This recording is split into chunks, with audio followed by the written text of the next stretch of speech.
하겠습니다. 주님을 사랑하고 축복합니다. 네, 주님을 사랑하고 축복합니다. 네. 자, 지난주에 이어서 계속해서 다윗 가정의 이야기, 특히 이제 셋째 아들 압살롬의 이야기를 함께 묵상하겠는데, 상고하겠는데요. 오늘 본문은 이제 살인자임에도 불구하고 아버지 다윗 왕의 그 사랑의 그 입맞춤으로 다시 왕의 아들로서 회복을 받은 이 압살롬이 자신을 정말 죽음의 심판에서, 그죠? 심판에서 구원해준 그 아버지 다윗 왕에게 오히려 반역을 하게 됩니다. 반역을 하게 돼요. 그러면 다윗 왕의 마음은 어땠을까요? 반역한 아들과 싸우겠습니까? 어떻게 하겠습니까? 여러분이라면 어떻게 하겠어요? 반역한 다윗 아들을 혼내주기 위해서 아주 치열한 싸움을 하겠습니까? 아마 다윗 왕은 차마 사랑하는 그 압살롬 아들과 싸울 수 없어서 예루살렘을 떠나게 됩니다. 여러분, 그러니까 압살롬의 사건을 빼놓고는요, 다윗 왕이 다스리고 있는 이 이스라엘 나라는요, 외부적으로는 역사상 가장 평화로운 시대였습니다. 가장 평화로운 시대였어요. 하지만 내부적으로는, 가정적으로는 이런 죄의 문제들을 해결하지 못하고 정말 너무나 치열한 또 영적인 싸움을 하고 있는 거죠. 또 누가 이제 다윗 왕의 후계자가 될 것인가, 이런 그런 치열한 그런 어떤 싸움과 그런 계략들이 이제 서서히 드러나고 있는 모습을 볼 수가 있습니다. 특히 지금 이제 다윗 왕의 아들 중에서 이제 복권을 받은, 이제 최근에 아들로서 회복을 받은 이제 후계자 1순위가 누굽니까? 압살롬이잖아요, 그죠? 이 압살롬이 이제 스스로 왕이 되기 위해서 치밀한 계획을 이제 실행하게 됩니다. 그래서 압살롬은요, 아침마다 일찍 일어나서 성문 곁에 서서 송사를 들고 왕에게 오는 백성들을 만나게 되는데, 자, 왜 만나게 되는지 우리 3절로 가겠습니다. 15장 3절이에요. 시작. 압살롬이 그에게 이르기를, 보라, 내일이 옳고 바르다마니 내 송사를 들을 사람을 왕께서 세우지 아니하셨다 하고. 지금 압살롬이 그 예루살렘 성문 곁에 서서 아침마다 서서 송사하러 온 사람들에게 뭐라고 합니까? 송사라는 것은 자기의 여러 가지 문제를 해결받기 위해서 오는 거예요. 그죠? 고발을 하거나. 그래서 뭐라고 하고 있습니까? 송사하는 사람마다 딱 만나서 어떻게 해요? 야, 너는 옳은 사람이야. 네가 맞아. 막 이렇게 지금 호응을 해주는 거죠. 그죠? 바르다라고 이렇게 하면서 송사를 들을 사람, 즉 판결할 사람을, 재판장이죠. 판결할 사람을 왕이 세우지 않는다고, 왕이 일을 제대로 하지 못한다고 이렇게 비판을 합니다. 하면서, 여러분, 원래 이렇게 송사하러 온 사람을 위해서 바로 재판관을 세우지 않습니다. 그걸 판단할 사람을 세우지 않아요. 왜 그럴까요? 자, 우리 잠언 18장 17절을 보면, 우리 잠언 18장 17절 한번 볼까요? 자, 함께 읽습니다. 시작. 송사에서는 먼저 온 사람의 말이 바른 것 같으나 그의 상대자가 와서 밝히느니라. 자, 어떻게 얘기하고 있습니까? 송사를 이렇게 우리가 처리하려고 해서는 먼저 송사를 가지고 온 사람의 말이 바른 것 같지만 그 송사 대상자도 그 말을 들어봐야 된다라는 거잖아요. 그러니까 두 말을 다 듣고 재판관을 세워서 이것을 송사를 해결해야 된다는 것을 분명히 말씀에 딱 기록이 되어 있는 거죠. 자, 근데 여러분, 압살롬은 먼저 송사를 하러 온 사람들 편에 서가지고 그 사람 말이 옳다, 바르다라고 하면서 어떻게 합니까? 그 사람의 비율을 맞추고 있는 거예요. 그죠? 이거는 옳은 방법입니까? 잘못된 방법입니까? 잘못된, 공의롭지 못한 방법인 거죠. 그럼에도 불구하고 송사하러 온 사람들은 압살롬의 그 말에 어떻게 하겠습니까? 정말 이 사람은 정말 제대로 판단하고 있구나라고 호응을 하겠죠. 그죠? 호응을 할 거예요. 그래서 왕을 또 비판하면서 이스라엘 마음을 어떻게 합니까? 자신에게 돌려놓고 있는 거죠. 자, 우리 다시 사무엘하 15장 6절 한번 가볼까요? 16절 시작. 이스라엘 무리 중에 왕께 재판을 청하러 오는 자들마다 압살롬의 행함이 이와 같아서 이스라엘 사람의 마음을 압살롬이 훔치니라. 자, 압살롬이 매 성문 앞에 가서 송사를 가지고 온 사람들에게 야 오라 오라 하면서 그 편을 더 들어주니까 어떻게 합니까? 그들의 마음이 누구에게 향하게 되는 거예요? 압살롬에게 향해. 여기서 보면은 압살롬이 훔쳤다, 이스라엘 마음을 훔쳤다라고 그러는 거예요. 여기 훔쳤다는 이 원어는 그냥 훔친 게 아니라 속여서 훔쳤다라는 거예요. 그냥 훔친 게 아니라 속여서 강탈했다라는 의미를 가지고 있습니다. 여러분, 그러니까 그러면서 그렇게 자기 백성들의 마음을 계속해서 그렇게 훔쳐가지고 자기에게 돌린 다음에 또 반면에 다윗 왕에 대한 불신을 백성들에게 계속 심어주고 있는 거죠. 심어주고 있는 거죠. 여러분, 사탄이 마음을 빼앗는 전략이 바로 이런 방법이에요. 자, 그럼 몇 년 동안 그랬을까요? 압살롬이 몇 년 동안? 자, 우리 7절로 가겠습니다. 7절 시작. 4년 만에 압살롬이 왕께 아뢰되 내가 여호와께 서원한 것이 있사오니 청하건대 내가 헤브론에 가서 그 서원을 이루게 하소서. 야, 압살롬이 그 일을 몇 년 동안 합니까? 야, 4년 동안. 그 몇 명이나 만났을까요? 예루살렘에 오는 절기마다 오는 사람들도 있겠고 거의 정말 이스라엘의 거의 각 지파 여러 지파의 모든 사람들을 만나서 그 마음을 어떻게 했어요? 훔친 거예요. 예, 훔친 거예요. 그러면서 이제 4년이 딱 지나자 어느 정도 그 마음이 자기한테 쏠린 것을 어느 정도 느낄 거 아니에요, 그죠? 예, 그러면서 다윗 왕에 가서 뭐라고 얘기합니까? 하나님께 서원한 게 있는데 그 서원을 이루겠다는 거예요. 어디 가서? 헤브론에 가서. 자, 그러면 압살롬은 하나님께 무슨 서원을 했을까요? 자, 한번 8절 가볼까요? 8절. 자, 시작. 당신의 종이 아람 그술에 있을 때에 서원하기를 만일 여호와께서 반드시 나를 예루살렘으로 돌아가게 하시면 내가 여호와를 섬기리이다 하였나이다. 자, 어떤 서원이라고 합니까? 당신의 종, 바로 자기를 얘기하는 거죠. 그 아람 구술에 있을 때 언제 있었던 거예요? 아람 구술에 언제 있었죠? 구술 아래. 구술은 자기 그 외가 쪽이죠. 외가 쪽. 뭐 할 때 그쪽으로 도망갔었죠? 암논을 살해하고 도망갔잖아요. 그러니까 그때 뭐라고 서원했다는 거예요? 나를 예루살렘으로 다시 돌아오게 한다면 내가 여호와를 섬기겠다라는 서원을 했다는 거예요. 예. 이 서원이 진짜일까요? 가짜일까요? 여러분이 생각하기에. 네. 압살롬의 그 삶을 봐서는 이런 소원을 할 리가 없어요, 진짜. 예. 자, 근데 다윗 왕의 입장에서는 어떨까요? 이 압살롬이 이제 정신을 차렸구나. 아, 이런 서원도 했어? 하면서 어떻게 합니까? 예. 그 서원 헤브론으로 갈 수 있도록 허락을 합니다. 허락을 해요. 여러분, 그러면 압살롬이 왜 헤브론에 가서 서원을 이루겠다라고 얘기할까요? 헤브론에 가서. 예? 헤브론이 아닌 다른 곳에서는 서원을 이룰 수 없습니까? 꼭 거기 가야 되는 거예요? 여러분, 헤브론은 다윗이 이스라엘 들어와서 7년 동안 유다 지파의 왕으로 있었던 곳입니다. 이때 이 7년 동안 이때 압살롬이 태어났어요. 어디서요? 헤브론에서 태어났어요. 그러니까 압살롬의 고향인 거죠.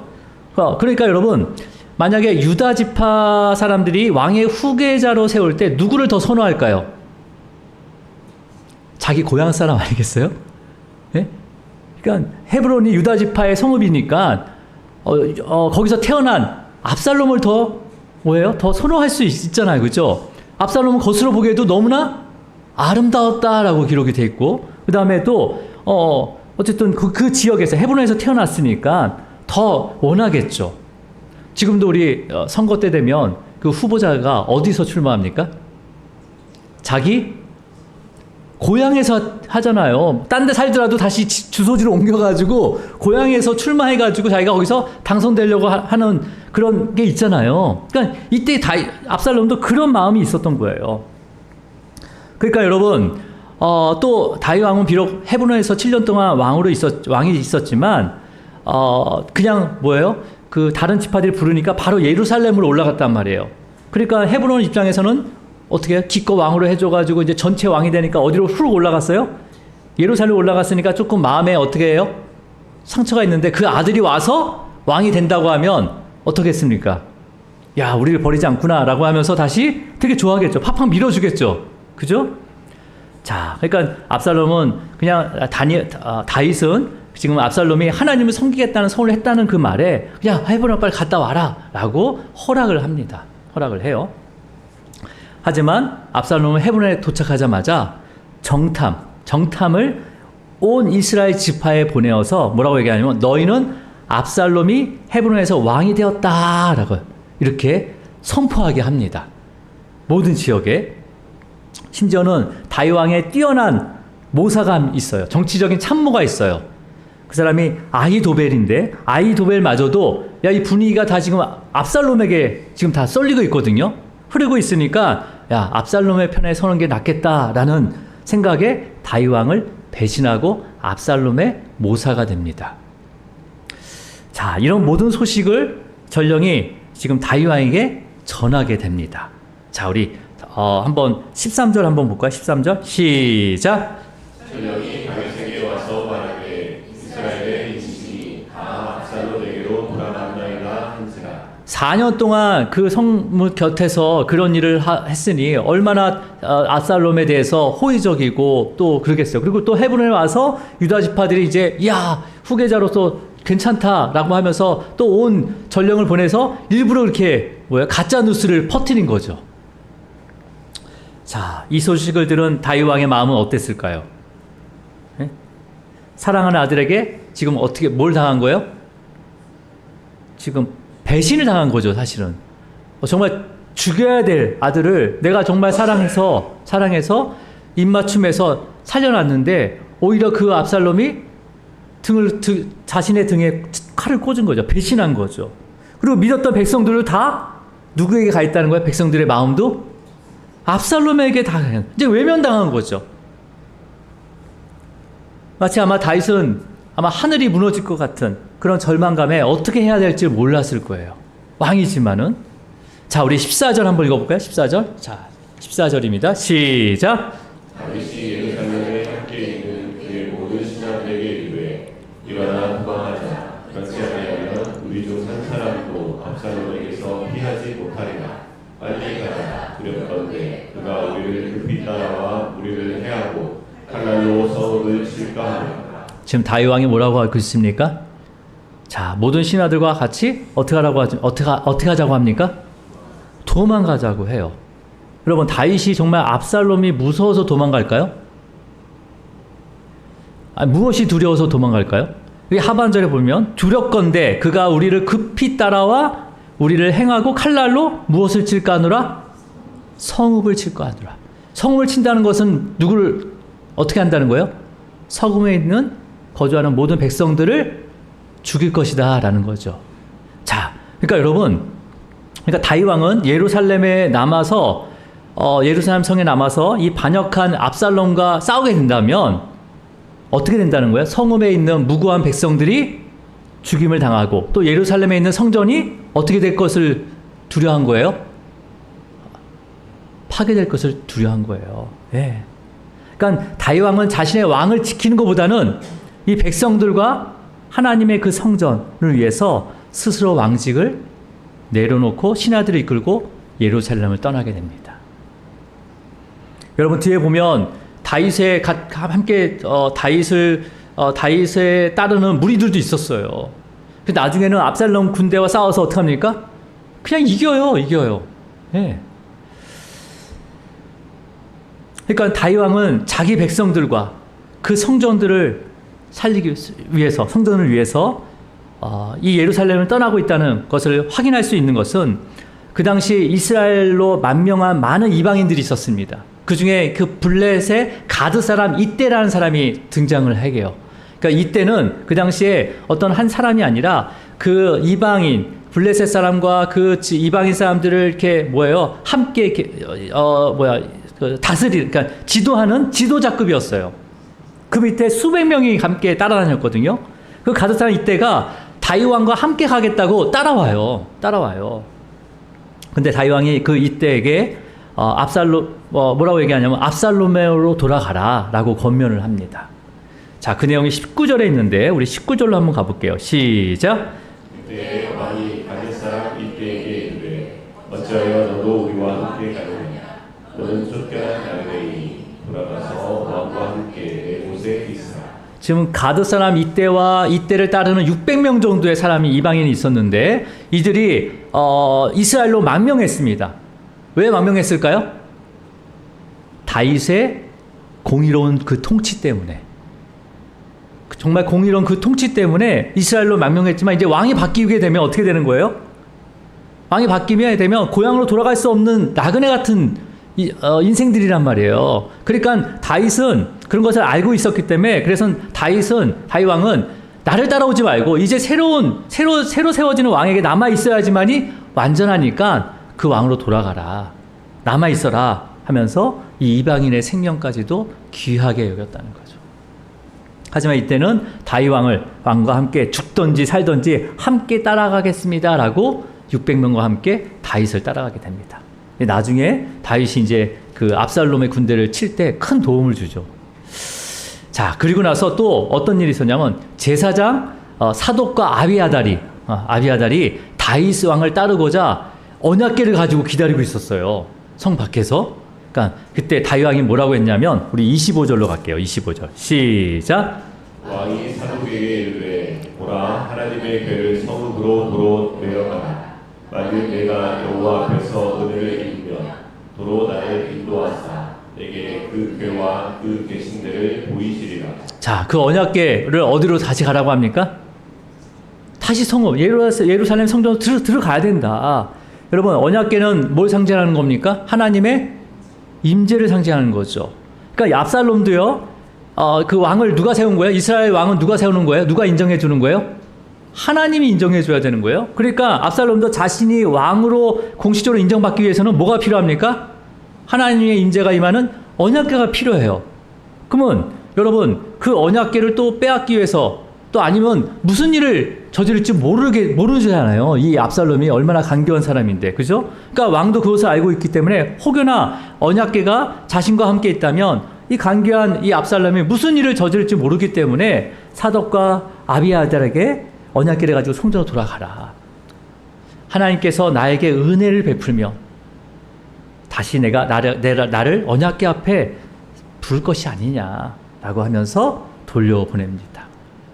그러니까 다윗 왕은 순전히 뭘 위한 거예요? 자기의 어떤 왕위를 지키기 위한 것이 아니라 지금 백성들과 하나님의 그 언약궤 성전을 위해서 스스로 그 자리를 내려놓고 떠나고 있는 거죠. 그리고 다윗 왕은 예루살렘을 떠나 그 앞에 있는 감람산 길로 올라가게 됩니다. 자, 오늘 본문절이에요. 30절입니다. 시작. 다윗이 감람산 길로 올라가기에 그의 머리를 그가 가리고 맨발로 울며 가고 그와 함께 가는 모든 백성들도 각각 자기의 머리를 가리고 울며 올라간다. 자, 여러분 지금 다윗 왕이 지금 어디로 올라가고 있습니까? 감람산 산길로 올라가고 있어요. 어떤 모습으로 올라가고 있어요? 예? 머리를 그가 가리고, 그러니까 머리가 다 풀어 헤쳐진 거예요. 풀어 헤쳐지고 신발 신었어요? 안 신었어요? 맨발로 또 울면서 계속 눈물을 흘리면서 감람산을 오르고 있습니다. 여러분 이때 다윗의 마음이 어땠을까요, 여러분? 사랑하는 아들에게 배신을 당하고 또 그렇게 내가 백성들을 위해서 싸워서 나라를 세웠는데도 불구하고 이 백성들이 다 나를 외면하고 나중에는 베냐민 사람이 막 조롱까지 하거든요. 그때 다윗의 마음이 어떨까요? 그러면서 예루살렘 성을 떠나서 그 앞에 있는 감람산길로 올라가면서 어떤 마음을 가졌을까요? 어떤 마음이 어땠을까요? 여러분 다윗 왕이 이렇게 압살롬을 피해서 감람산길로 올라갈 때 이렇게 눈물을 흘리면서 정말 머리를 풀어 헤치고 맨발로 가면서 기도를 했습니다. 기도를 했어요. 자, 어떤 기도를 했는지 그 내용이 시편에 기록이 되어 있습니다. 바로 시편 3편입니다. 3편. 여러분 시편 3편에 그 표제에 뭐라고 되어 있냐면 제목이 다윗이 그의 아들 압살롬을 피할 때 지은 시라고 되어 있어요. 압살롬을 피해서 이제는 어디로 가는 거예요? 감람산으로 올라갈 때 기도했던 시가 아니라 기도예요. 기도. 여러분 한번 볼까요? 1절과 2절 한번 볼까요? 10편 3편 1절과 2절 시작. 여호와여 나의 궤적이 어찌 많은 사람이 나를 대적하여 말하기를 그는 하나님께 구원을 받지 못한다 하나이다. 자, 지금 어떻게 탄식하고 있습니까? 정말 사울보다 다윗을 더 찬양했던 백성들조차도 지금 어떻게 하고요? 이제 다 대적이 됐다는 거예요. 예. 자신의 처한 상황을 지금 하나님께 탄식하고 있는 거죠. 탄원하고 있는 거죠. 근데 다윗 왕은 이 탄원으로 끝나는 것이 아니라, 자, 3절로 한번 가겠습니다. 3절. 자, 어떻게 고백하는지 시작. 여호와여, 주는 나의 방패시오, 나의 영광이시오, 나의 머리를 드시는 자이시다. 예. 지금 이 시편, 이 3편은요, 이런 지금 상황, 아들에게 배신을 당하고 모든 백성들, 그 백성들에서 싸워서 그 나라를 세웠던 하나님의 하나님 백성에게 하나님이 살아계심을 증언하고 그 다음에 하나님이 구원하시는 것을 직접 경험하게 했던 그 다윗이 지금 뭐라고 했습니까? 지금 왜 이렇게 이런 모든 자들이 나를 대적하고 있습니까? 네. 정말 어떤 사람들은 이제 하나님의 구원이 나에게 없다고까지도 얘기합니다. 그렇게 탄원을 하지만 결국은 뭐라고 고백하는 거예요? 주님만이, 하나님만이 나의 방패십니다. 하나님만이 나의 영광이십니다. 나의 머리를 드실 줄 믿습니다. 네. 이러한 믿음으로 지금 나아가고 있는 거죠. 네. 자, 5절로 한번 가볼까요? 5절? 자, 5절입니다. 시작. 내가 누워 자고 깨었으니 여호와께서 나를 붙드시리로다. 네. 나를 단단히 세우시고 계시대요. 이 붙드시다는 것은 단단히 세우신다는 거예요, 그냥. 여러분, 정말 다윗이 감당할 수 없는 상황 아니에요? 감당할 수 없는 상황이에요. 자신을 붙잡고 있는 그 하나님을 인해서 이제는 누워서 깰 수 있다는 거예요. 깰 수 있다는 거예요. 여러분, 제가 다윗 왕의 같은 상황이라면 정말 누워서 잘 수도 없고 그냥 밤새 깨어서 뜬 눈으로 셀 겁니다. 뜬 눈으로 셀 거예요. 예. 그렇잖아요. 여러분, 자녀가 조금 자녀의 문제가 있으면 여러분 잠이 와요, 안 와요? 감사합니다, 집사님. 안 와요. 예. 우리 집사님 지금 우리 막내 아들이 영국에 있거든요. 큰 딸하고. 잠이 오겠습니까? 무슨 일이 일어날지 모르는데. 근데 지금 사랑하는 그 아이가 자기를 배신하고 완전히 어떻게 한 거예요, 지금? 다 뒤집어 놓은 거예요. 잠이 와요?